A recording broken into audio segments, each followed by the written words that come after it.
Hey everyone, this is Kevin the Entrepreneur, and the Tempe police in Arizona have finally released the video of the crash that killed the pedestrian in the Uber self-driving car.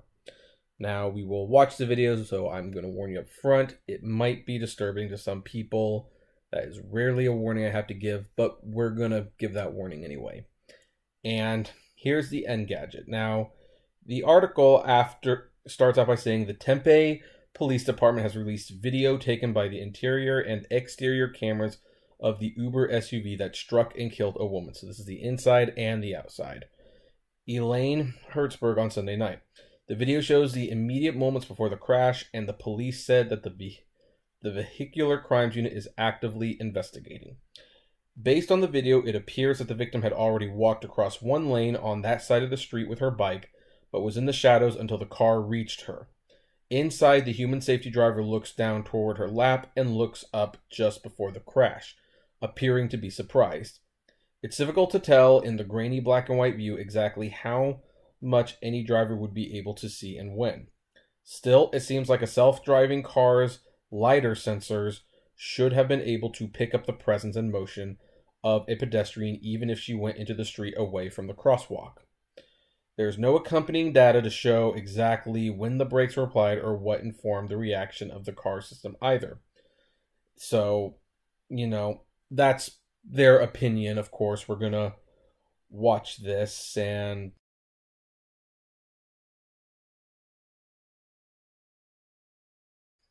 okay.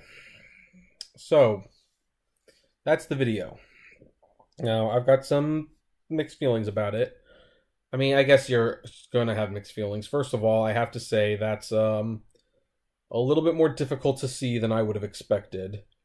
That said, you could still see something, and the thing is, yeah, that has some very big limitations on the human eye.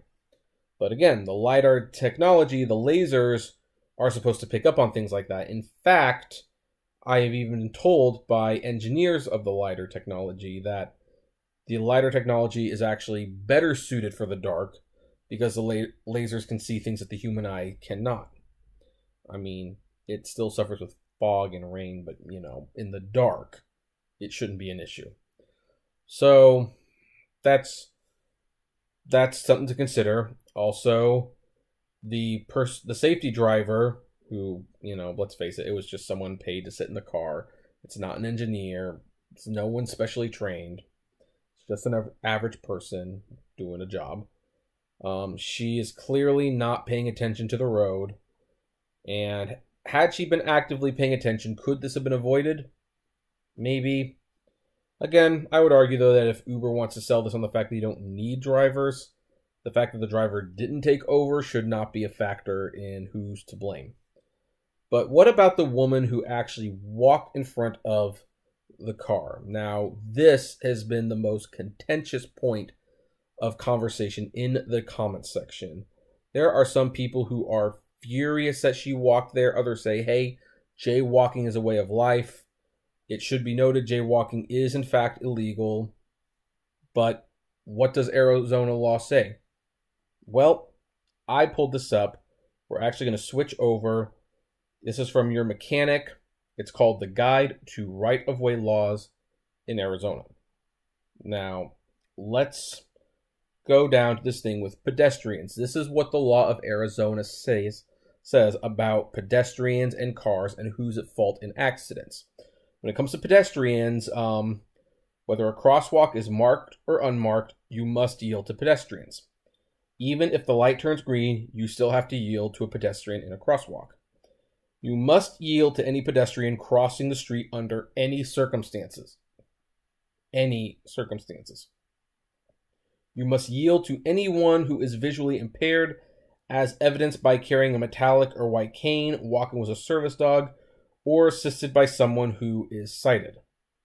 I don't think that applies here. So under those guidelines, it really doesn't matter what the car does. The car should have stopped, and Uber's responsible. Or are they? You see, if you go a little further down,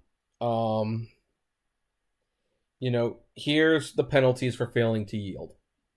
In Arizona, if you fail to yield the right of way at a stop sign or a red light, 6 points will automatically be added to your license.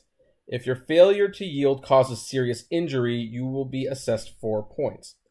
As to fines, they will vary from jurisdiction to jurisdiction and even from court to court. There is no standard amount. Oh, sorry. This is the wrong one. I'm sorry. Here, the roundabouts. That's what I meant to go to. Sorry, folks. Vehicles in the roundabout must be given the right of way.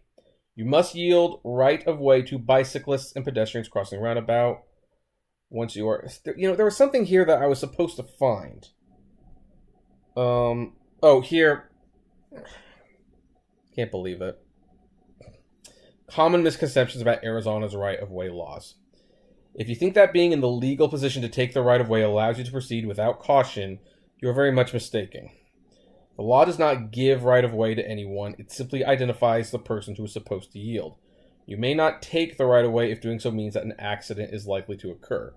This could benefit Uber when it comes to the settlement, and trust me, there will be a settlement.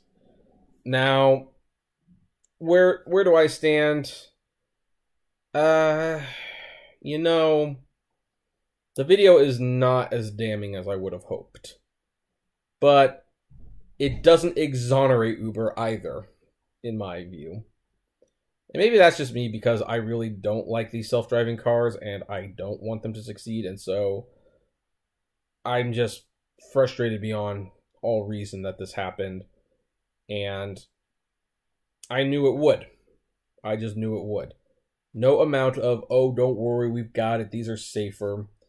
And I know some people have pointed out the statistic where it's like, oh, well, there were 6,000 deaths on the road last year by human drivers, and there was only 1 by pedestrian. And it's like, yeah, but there's also a heck of a lot more cars and a heck of a lot more miles on the human driver cars than there is on the self-driving cars. So the batting average isn't a whole lot better. If these things aren't going to even give us the benefit, like these things are going to take away jobs on a massive scale that you have never seen before. They need to at least be offering something in return for that. And what they're offering is safer rides. And this doesn't seem any safer. So, it's a tough one. It really is. I think I would like to see more data. I'd like to find out more about what happened. It's pretty clear the driver of the car was not paying attention. Maybe that would have prevented something. But again, the argument is if it's driverless, humans shouldn't be needed. So I guess for the first time, and I will let you know what I think later on, but what do you guys think? Comment below, like, favorite, share, subscribe. If you enjoy these videos, consider becoming a patron. And I'm going to say one thing. Please be civil to each other. And I have gotten a lot of different opinions. Like, there are some people who believe that this video absolutely damns Uber. And then there's other people who have watched it and said, this totally exonerates Uber. There's no way that car could have stopped for her. So unfortunately, what might happen, there might be a technicality that has to be evoked here. Like, was the car going below or above the speed limit? If it was going above the speed limit, that might be the nail in the coffin that tips it against Uber. If they were going below the speed limit, well, then the pedestrian might be seen more in the wrong. I don't know. It's going to be very, very interesting, though. And I'm going to hold my peace for the time being. Anyway, I will talk to you guys later. And see you on the Daily Rideshare.